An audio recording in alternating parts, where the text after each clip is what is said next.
السلام علیکم دوستوں، درون ٹی وی کے کتاب تعارف میں خوش آمدید۔ حاضر ہیں ایک اور کتاب کے ساتھ۔ کتاب تو اہم ہے ہی، اس کے ساتھ اس کے مصنف بھی بہت اہم ہیں، جو کہ مختلف ڈائمنشنز رکھتے ہیں اپنی شخصیت کی۔ کون سے مصنف ہیں اور کون سی کتاب ہے یہ تو آپ کو پتہ ہے کہ جب تک آپ چینل سبسکرائب نہیں کریں گے ہم آگے نہیں بڑھیں گے۔ پہلے یہ کام کر لیجئے، ساتھ میں بیل آئیکن کا بٹن دبا دیجئے، پھر آتے ہیں کتاب کی طرف اور اس کے مصنف کی طرف۔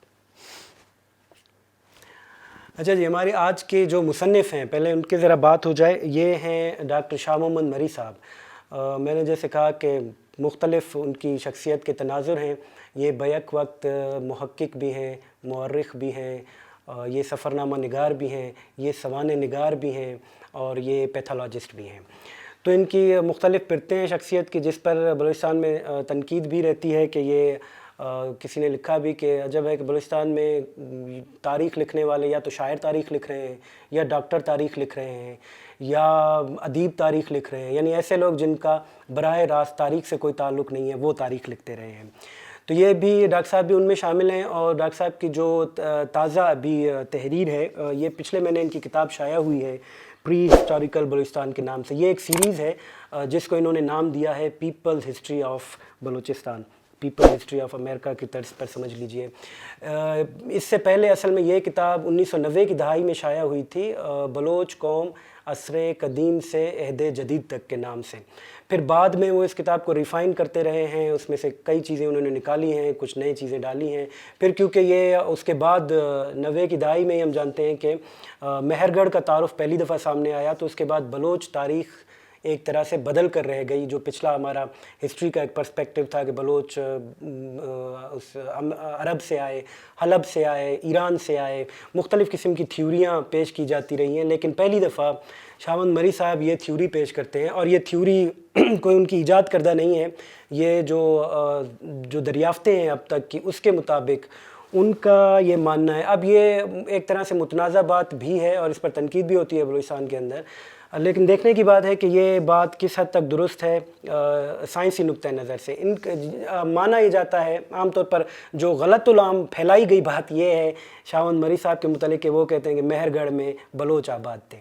ایسا نہیں ہے۔ آپ بہتر یہ ہے کہ یہ رائے کتاب پڑھنے کے بعد قائم کی جائے۔ کتاب میں دعویٰ یہ نہیں ہے کہ مہر گڑھ میں بلوچ آباد تھے، بلکہ مہر گڑھ میں جو بھی آبادی تھی ہم نہیں جانتے، اس کی نسل اب تک ڈسکور نہیں ہوئی ہے سائنس نے، یا جن لوگوں نے وہاں پہ دریافت کیا ہے، جو لوگ وہاں پر آج سے 11,000 سال پہلے یا 7,000 سال قبل وہاں پر آباد تھے، ان کی نسل اب تک ڈسکور نہیں۔ ہم نہیں جانتے کہ وہ بلوچ تھے، وہ جاموٹ تھے، وہ دراوڑ تھے، وہ آریہ تھے، وہ پشتون تھے، ہم نہیں جانتے اب تک۔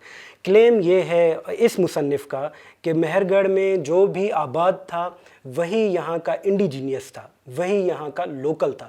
بعد میں بے شک ہو سکتا ہے آریہ قبائل یہاں پر آئے ہوں گے، ہو سکتا ہے دراوڑ آئے ہوں گے، باہر سے جو بھی آیا وہ اس کے اندر ضم ہو گیا۔ ضم ہونے کا مطلب ہم نہیں جانتے۔ اب جو موجودہ بلوچ ٹیریٹری ہے جس کے اندر ہم آباد ہیں، جو خطہ ہے جس کو ہم اپنا وطن کہتے ہیں، اس خطے کے اندر جو بھی آباد ہے سیاسی اتحادیے کے طور پر ہم اس کو بلوچ کلیم کرتے ہیں۔ تو جو بھی تھا تب سے لے کر اب تک یہاں اس پورے خطے کے اندر جو بھی آباد ہے، اس کی نسل کچھ بھی ہو سکتی ہے، اس کی قومیت، اس کا قبیلہ کچھ بھی ہو سکتا ہے، لیکن قومی تعارف جو ہوگا اس کا وہ بلوچ کے طور پر ہوگا۔ اور یہ کنٹینیوٹی پھر جاری رہتی ہے مہر گڑھ سے، کیونکہ مہر گڑھ تباہ نہیں ہوا۔ یہ بات معلوم شدہ ہے کہ مہر گڑھ کی جو تہذیب تھی وہ تباہ نہیں ہوئی، بلکہ یہاں سے مائیگریشن ہوئی ہے، اور یہ مائیگریشن ثابت کرتی ہے یہاں سے پھر اس کا تسلسل موہنجو دڑو اور جو کہ 5,000 سال قبل ہے، پھر یہی مائیگریشن جاتی ہے ہڑپا تک جو کہ 3,000 سال قبل کی ہے۔ اب لیکن یہ ایک سائنسی بات ہے، سائنسی تھیوری ہے، جو کہ اور سائنسی تھیوری کی خوبی یہ ہوتی ہے کہ کل جب سائنس میں نئی تھیوری آئے گی تو ہو سکتا ہے کہ یہ تھیوری ریجیکٹ ہو جائے، ہو سکتا ہے کہ یہ بات ہی ریجیکٹ ہو جائے کہ مہر گڑھ ہی سب سے قدیم ہے، ہو سکتا ہے اس سے قدیم ترین کوئی اور جگہ، کوئی اور سویلائزیشن ڈسکور ہو جائے، تو ظاہر ہے کہ ہم اسی کو مانیں گے، اسی کو تسلیم کریں گے۔ بہرحال یہ اب دلچسپ بات یہ ہے کہ یہ 8 جلدوں پر پھیلا ہوا سلسلہ ہے پیپلز ہسٹری آف بلوچستان کے نام سے۔ یہ اس کی پہلی جلد ہے، اس کی مزید 2 جلدیں ابھی ستمبر کے پہلے ہفتے میں ہی شاید متوقع ہیں۔ اس کو سنگت اکیڈمی آف سائنسز نے شائع کیا ہے، لیکن اب اس کے کاپی رائٹس گوشہ ادب نے حاصل کیے ہیں 8 جلدوں کے، کہ اس کی جو پیپلز ہسٹری آف بلوچستان کی جتنی بھی جلدیں ہیں وہ گوشہ ادب سے شائع ہوں گی۔ اگلے ہفتے 10 دن میں متوقع ہیں کہ اس کی 2 مزید جلدیں بھی شائع ہوں گی، تو آپ براہ راست گوشہ ادب سے رابطہ کر کے کتابیں منگوا سکتے ہیں، وہاں سے آپ کو کتابیں اچھی اور سستی قیمت میں مل جائیں گی۔ آج کے لیے اتنا ہی، اگلے ہفتے انشاءاللہ نئی کتاب کے ساتھ حاضر ہوں گے، تب تک اپنا اور اپنے ارد گرد کا خیال رکھیے گا۔